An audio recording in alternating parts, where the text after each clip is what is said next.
Hello, welcome to Triggered Care. I'm Alex. Today's video is going to be about inner child work. 4 tips on how to do that work. So let's get into it. First, we gotta answer the question, what is an inner child? Childhood trauma causes your brain to freeze at the age of the abuse. Early trauma means very young inner child. It helps through recovery using visualization to help you nurture and help your inner child heal from all of the trauma that they've seen. So inner child work then is learning how to comfort your inner child.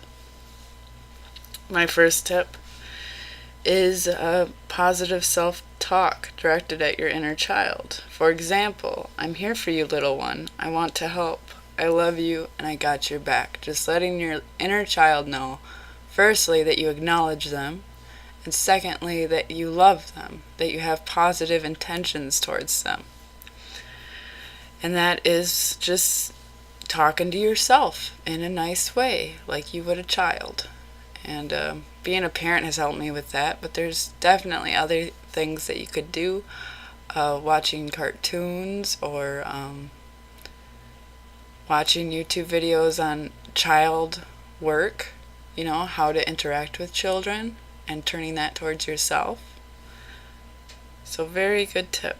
Number 2, activities that promote joy. Child growth, coloring, watching kid movies like I just said, playing with balloons, drawing, finger painting, playing with Legos, letting your inner child play a bit, especially when you have CPTSD. You weren't allowed to play as a kid, so just allowing your child self to kind of enjoy being a child a bit. And enjoy the imagination and enjoying the coloring activities and just, not being hard on yourself about stuff. Just letting you do something for the joy of it. Number 3 is a writing exercise. And this is one that my therapist taught me about a while ago now. A few years ago was the first time I did this exercise, and I'm going to tell you right now, it was very awkward at first. It kind of, when she told me, I'm like, I don't know. I don't think that will work at all. But what she had me do was she had me write out my questions for my inner child with my dominant hand, which would be my right hand. And then writing out the answers to the questions with my left hand.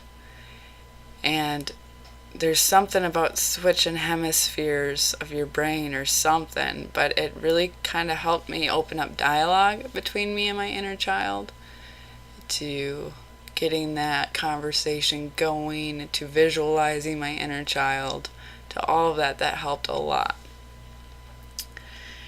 And my last tip, which I know I've talked about before, is after a flashback, communicate with your inner child. Let them know that they brought the flashback to you and you accept it because you understand that they are in pain. And, it's almost like they're communicating with adult you and saying, hey, you need to remember this and feel the pain of this because I couldn't deal with it at the time. I didn't know how to deal with it at the time. And that's when you step in and you go, hey, I understand that was really scary. And your feelings are very valid. Validating yourself, validating your inner child. A lot of times those things go hand in hand. Where if you take care of your inner child, you're going to be taking care of yourself as well. And inner children, they give us the flashbacks because they could not deal with it at the time. We could not deal with the traumas that we went through while we were going through them. And that can cause a lot of negative symptoms, but at the same time, we need to acknowledge that pain so we can grow past it and we can process it. So that was my 4 tips on inner child work. I figured I'd make this video because I always get lots of questions about inner child work. There will probably be more videos to this, as I recover and as I find new ways to nurture my inner child. You guys will be the first to know.